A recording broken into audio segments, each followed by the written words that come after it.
इतने सत्संगों में। मैंने बोला आप बुलवाओ, तो मुझे नहीं पता आज गुरुजी किसके लिए ये चीज बुलवा रहे हैं, बट किसी के लिए बुलवा रहे हैं जो ये वाली चीज उन्होंने इस समय मेरे दिमाग में डाली है। काफी रिलेशनशिप के साथ मैंने भी स्ट्रगल किया है अपनी लाइफ में।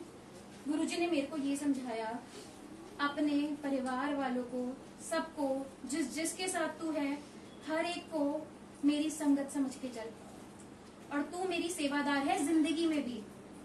अगर कोई तेरे से कुछ कह रहा है, कोई सेवादार तेरे से कुछ कह रहा है, तेरा फर्ज क्या बनता है? सर माथे मेरे गुरु बोल रहे हैं मुझे। अगर लाठ भी पड़ रही है मुझे, लाठी भी पड़ रही है, तो वो मेरा गुरु मुझे मार रहा है, किसी के थ्रू मार रहा है, पर वो मेरा गुरु ही मार रहा है।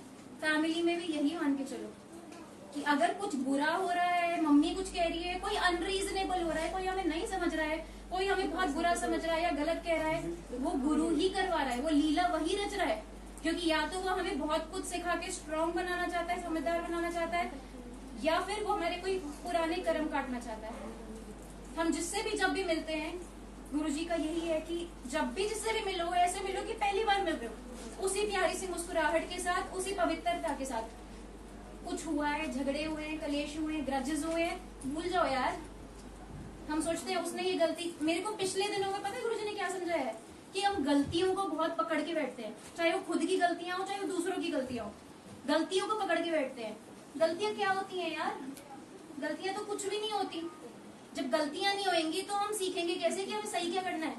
जब तक हम गलत नहीं करेंगे, सही तक कैसे पहुंचेंगे? हम खुद के ऊपर भी हार्ड हो जाता है कि हमने गलती कर दी, हो हम तो ऐसे, हम तो अच्छे नहीं है, ये है वो है, फलाना ठिकाना। कोई और गलती कर देता है, हम उसकी भी लेनी देनी कर देते हैं कि भाई तूने तो गलती कर दी, तू तो ऐसे, तू तो वैसे, गुस्सा आ जाता है, ये है वो है, फलाना ठिकाना।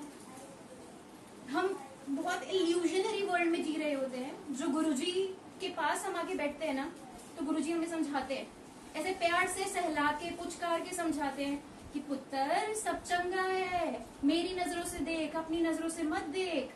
हम अपनी नजरों से देखते हैं, भूल जाते हैं, खो जाते हैं, कैसी कैसी मोह माया में पड़ जाते हैं, और पता नहीं क्या क्या सोच के अपनी जिंदगी जन्नत बना लेते हैं। जबकि इनके साथ के साथ तो हमारी जिंदगी जन्नत में भी जन्नत बन सकती है। मेरी है, टचवुड मेरी है।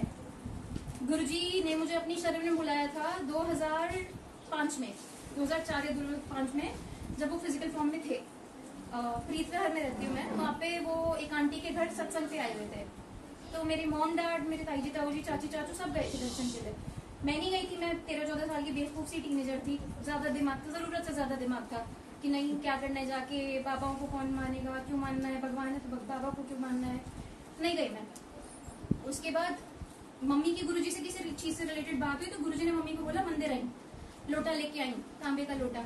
तो उस चक्कर में फिर हम लोग का मंदिर जाना शुरू हुआ। अब मंदिर जाते तो मम्मी को ये लगता था कि अभी इंडायरेक्टली हम छोटे ही थे, तो मम्मी को लगता था कि नहीं साथ चलो साथ चलो साथ चलो। चलो मंदिर भी साथ जाने लग गए। पहली बारी जब मैं मंदिर गई ना, तो पता है मैंने क्या बोला? पहली बारी वाली विजिट में किसी ने कहा लंगर कर ले। मैं कहती I am sorry, I am on a diet, मैं लंगर नहीं करूंगी, I am sorry, I am on a diet.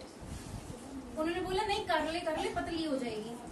मैं उस समय झेप गई। मैंने सिर्फ झेपने के मारे, सिर्फ एम्बैरेसमेंट के मारे लंगर किया कि अरे यार ये क्या हो रहा है, चल ठीक है अब कर लो लंगर, यू नो।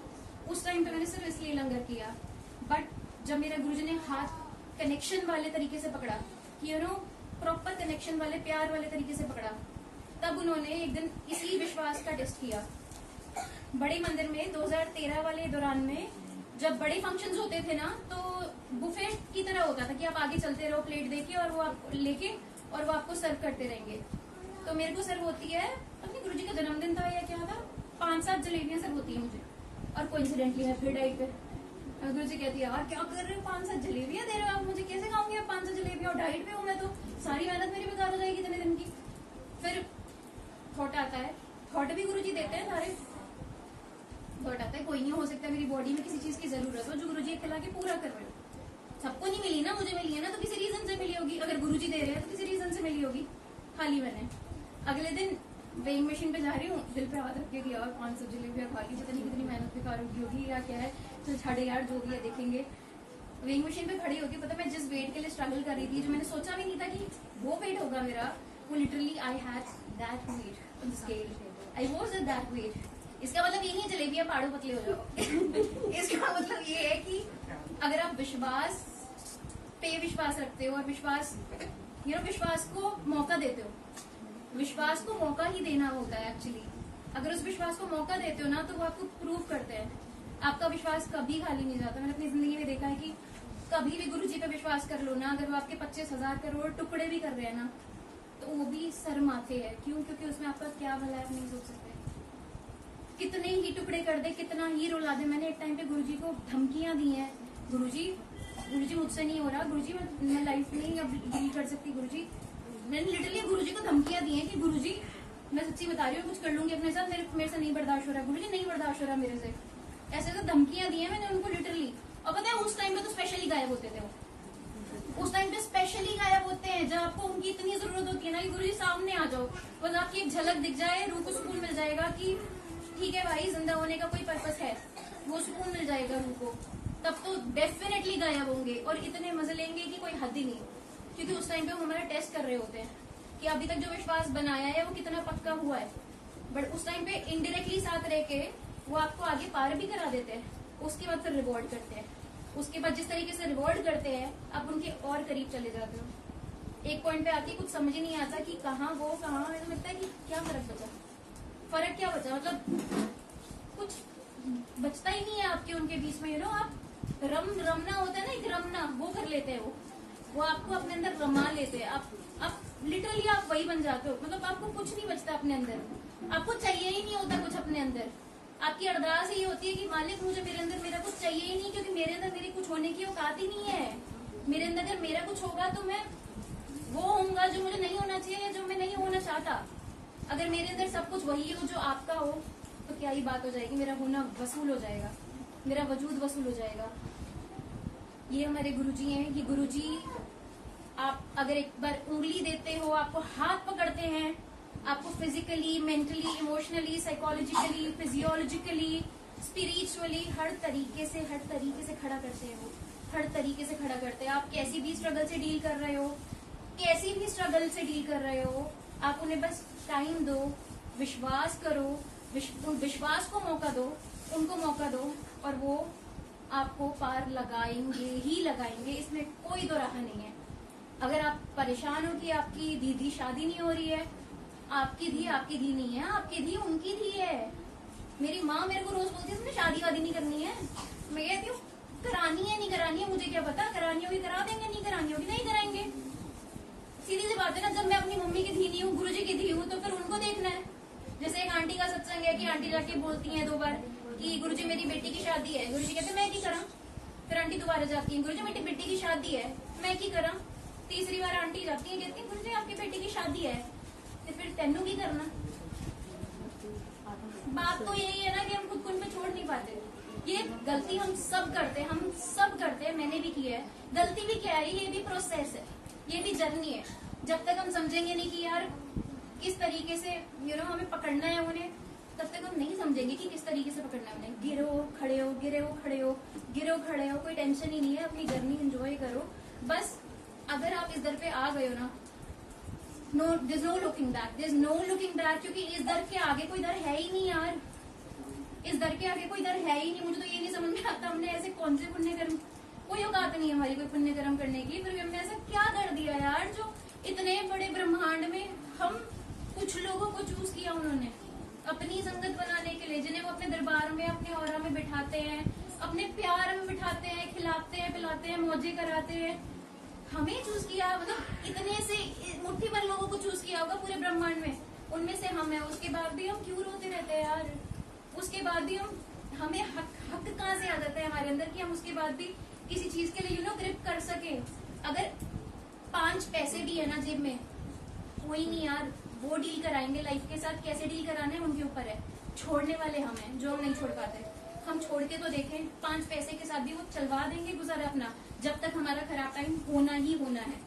90% तो एज इट इज गुरु जी काट ही देते हैं, बट वो 10% भी देते हैं, क्योंकि वो हमारे लिए बहुत जरूरी होता है वो इंसान बनने के लिए जो हम बनने के लिए लिखे हुए, जो हम एक्चुअल में हैं और हम भूल गए हैं।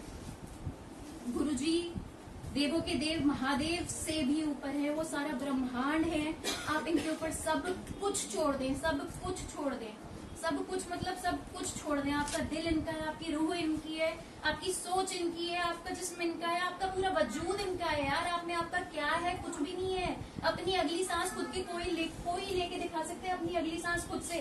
कोई है यहाँ पे जो अपनी अगली सांस अपनी रजा से अपनी मर्जी से ले सकता है? मैं तो नहीं ले सकती, मेरे ख्याल से कोई और भी नहीं ले सकता।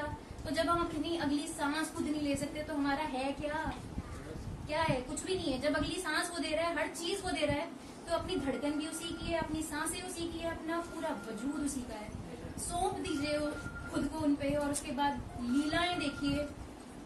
जो इंसान आज एक इस लेवल पे है कि जमीन से भी नीचे है, कि बिल्कुल कॉन्फिडेंस जीरो है, जिंदगी नहीं समझ में आ रही कि चल क्या रहा है भाई, जिंदगी का पर्पस नहीं समझ में आ रहा, उसी इंसान को जब ये अपनी रहमतों से पालते हैं, पलता है वो इंसान, पल पल पलता है उनकी रहमतों में, उनकी प्यार की गोदी में पलता है वो इंसान। और एक दिन वो इंसान ऐसा बनता है कि उसे लगता है कि ये वाकई में मैं ही हूँ, ये वाकई में मैं ही हूँ। कि बड़े से बड़ा दुख भी मिल जाए तो मेरे दिमाग में एक चीज आती है कि उससे बड़ी खुशी तो मेरे पास पहले मौजूद है। सारे ब्रह्मांड का सबसे बड़ा दुख जो भी होगा वो लेने की अब गुरुजी ने हिम्मत दे दी है कि सारे ब्रह्मांड का सबसे बड़ा दुख भी अगर होगा और अगर वो मुझे देते हैं तो मेरे को उन्होंने ये इस चीज से ब्लेस किया हुआ है कि उस बड़े से बड़े दुख से भी बड़ी खुशी मैं हूँ जो तेरे पास ऑलरेडी है। तो तुझे परेशान क्यों होना है? जो भी टाइम है मैं ना रह के कटवाऊंगा, उन्होंने ही कटवाना है और कटवाते भी हैं। इन दी एंड मेरा कंक्लूजन ये है कि बस अपने विश्वास को मौका देके देखिए, अपने आप को छोड़ के देखिए उन पे। हम हर चीज को पकड़ना चाहते हैं, हर चीज को पकड़ना चाहते हैं कि शादी क्यों नहीं हो रही, करियर क्यों नहीं बन रहा, ये क्यों नहीं हो रहा, वो क्यों नहीं हो रहा, लड़ाई क्यों हो रही है, ये क्यों हो रहा है, वो क्या। हम हर चीज को पकड़ना चाहते हैं यार। हम ये क्यों नहीं समझ पाते कि जब पत्ता भी उनकी मर्जी से हिलता है तो अगर हमने कुछ गलत भी किया है तो उनकी मर्जी से किया है ताकि हम उस गलत के थ्रू सही तक पहुंच सके। सब कुछ उनकी मर्जी से हो रहा है, सब कुछ। और अगर वो आपको दुनिया का सबसे बड़ा दुख दे रहे हैं तो वो ही दे रहे हैं क्योंकि उसके पीछे भी रीजन है। That's it. इससे ज्यादा बोलूंगी जब तक जाओगे।